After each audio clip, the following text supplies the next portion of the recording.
Hello, everyone. Good morning. It is Bible time.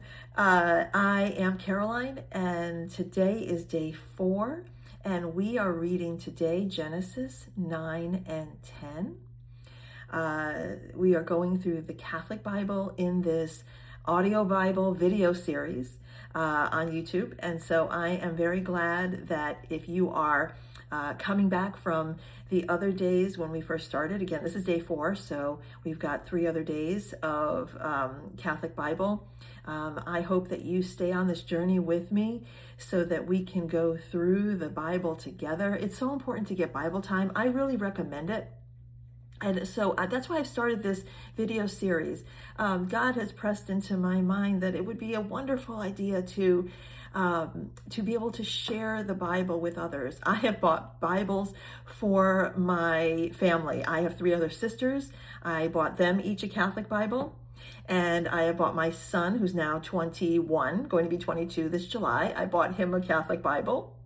And I also bought my 3 other nephews, also in their 20s, Catholic Bibles. A lot of us growing up, we did not learn from the Bible. We didn't read the Bible growing up. I am now 55. I'll be 56 this year. And I have now been through the Bible several times. But growing up, I didn't pick up a Bible at all. And so I've started this video series so that others can get Bible time in and take a slow step journey through the Bible from beginning to end. And you can listen to this series in your car. You can watch this video to follow along in your own Catholic Bible. But I'm just so glad to be able to share it with you. So today we're in Genesis chapters 9 and 10. It's day 4. With that, I'm going to put my reading glasses on. I do need that, no matter how big the font is. So, chapter 9, the covenant with Noah. God blessed Noah and his sons and said to them, "Be fruitful and multiply and fill the earth. The fear and dread of you shall rest on every animal of the earth and on every bird of the air, on everything that creeps on the ground, and on all the fish of the sea. Into your hand they are delivered. Every moving thing that lives shall be food for you. And just as I gave you the green plants, I give you everything. Only you shall not eat flesh with its life, that is, its blood. For your own lifeblood I will surely require a reckoning. From every animal I will require it, and from human beings, each one for the blood of another, I will require a reckoning for human life. Whoever sheds the blood of a human by a human, shall that person's blood be shed. For in his own image God made humankind. And you, be fruitful and multiply. Abound on the earth and multiply in it." Then God said to Noah and to his sons with him, "As for me, I am establishing my covenant with you and your descendants after you, and with every living creature that is with you, the birds, the domestic animals, and every animal of the earth with you, as many as came out of the ark. I establish my covenant with you, that never again shall all flesh be cut off by the waters of a flood, and never again shall there be a flood to destroy the earth.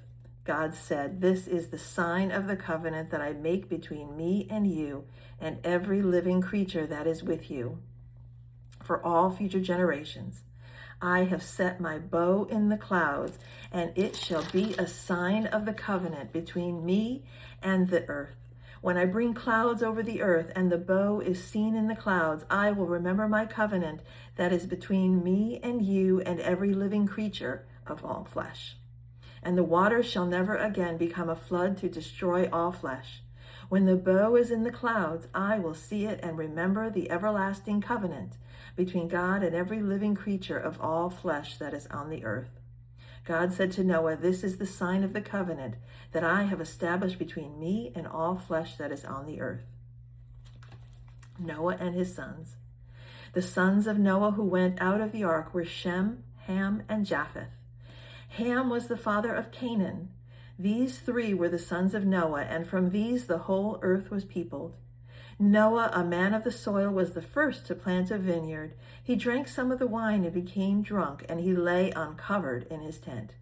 And Ham, the father of Canaan, saw the nakedness of his father and told his two brothers outside.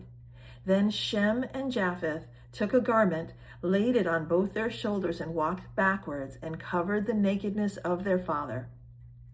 Their faces were turned away, and they did not see their father's nakedness. When Noah awoke from his wine and knew what his youngest son had done to him, he said, "Cursed be Canaan, lowest of slaves shall he be to his brothers." He also said, "Blessed by the Lord my God be Shem, and let Canaan be his slave. May God make space for Japheth, and let him live in the tents of Shem, and let Canaan be his slave." After the flood, Noah lived for 350 years, and all the days of Noah were 950 years, and he died. Nations descended from Noah, chapter 10. These are the descendants of Noah's sons, Shem, Ham, and Japheth. Children were born to them after the flood. The descendants of Japheth: Gomer, Magog, Madai, Javan, Tubal, Meshech, and Tiras. The descendants of Gomer: Ashkenaz, Riphath, and Togarmah. The descendants of Javan: Elisha, Tarshish, Kittim, and Rodanim. From these the coastland people spread. These are the descendants of Japheth in their lands with their own language, by their families in their nations.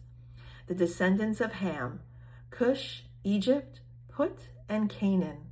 The descendants of Cush: Seba, Havilah, Sabta, Ramah, and Sabteca. The descendants of Ramah: Sheba and Dedan. Cush became the father of Nimrod. He was the first on earth to become a mighty warrior. He was a mighty hunter before the Lord. Therefore it is said, like Nimrod, a mighty hunter before the Lord, the beginning of his kingdom was Babel, Erech, and Akkad, all of them in the land of Shinar.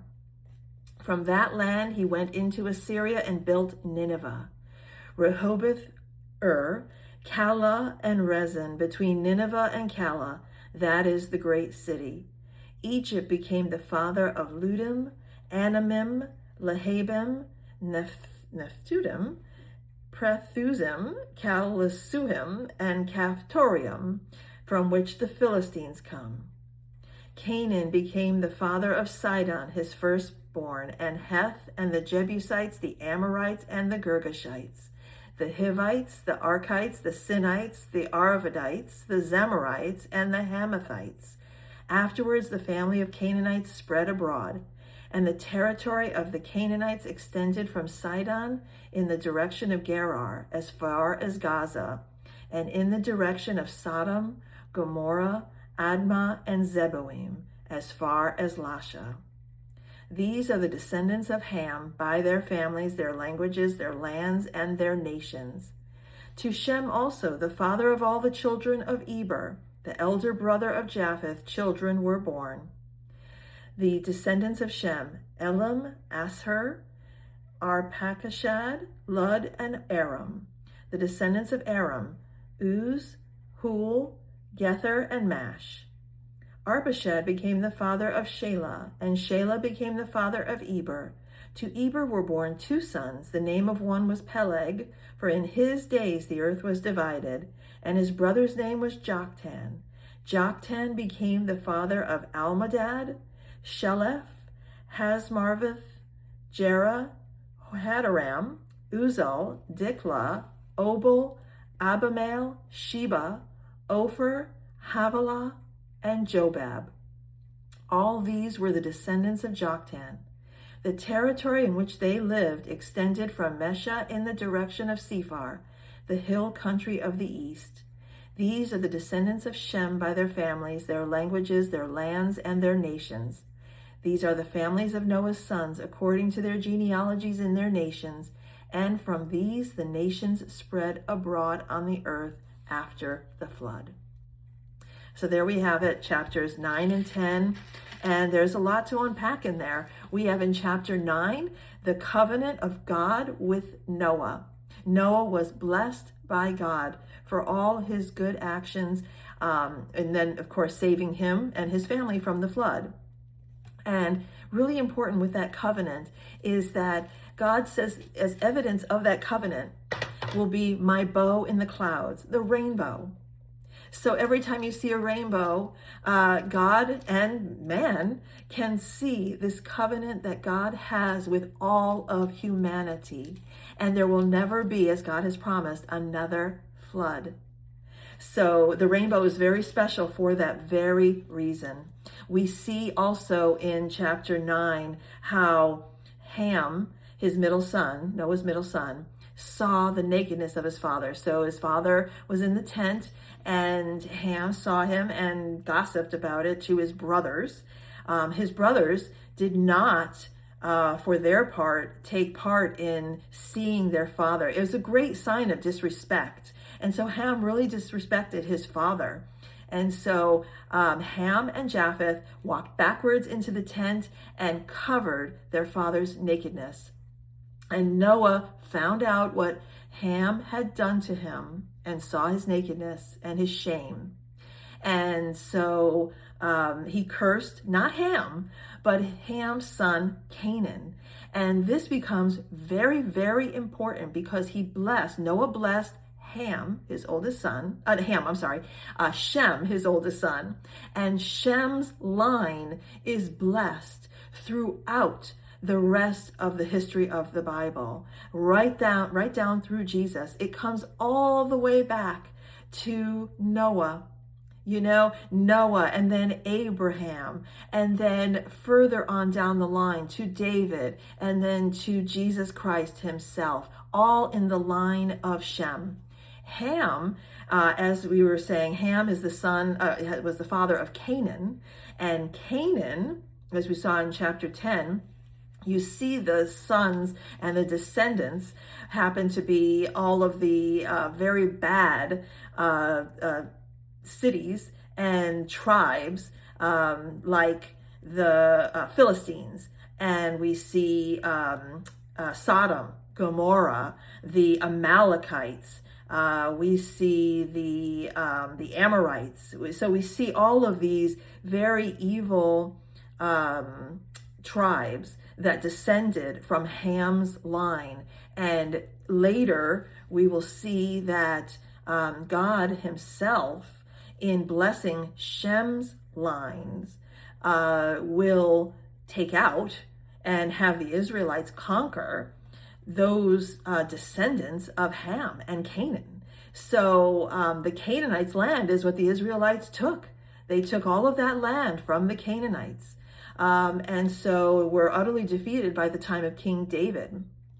So very, very important that you can see that kind of lineage throughout. And one other thing that I wanted to mention, because we talked about it earlier, was that in the earlier chapters of Genesis, that God himself said that human life will only go to about 120 years.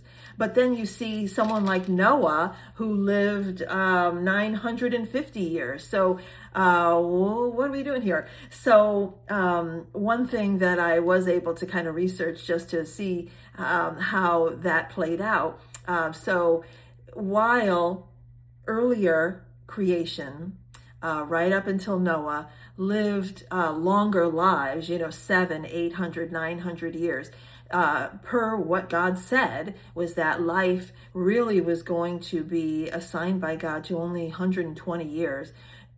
Systematically throughout history here, especially in the Old Testament, you will see that the human life, each person that we learn about in the Bible, their lifespan goes less and less as we go through time. So by the time we get to Moses lived only 120 years. So you will see a steady declining of the lifespan of each person that we learn about in the Bible. So I just wanted to come back and touch base to kind of confirm that. So interesting how history really, as you go from the Genesis creation narratives, how we can trace back, look, rainbow, the flood, the lineage right through from Noah right through to Jesus, very, very interesting, to read about and to learn about, I feel, and I hope that you do as well. So that was chapters 9 and 10 of the Genesis creation narratives, and we will pick it up again tomorrow. Please feel free to like and subscribe and leave comments. Would love to hear other people's perspectives, other people's comments, and to share whatever you'd like to share. I hope you have a good rest of your day, and until tomorrow, take care.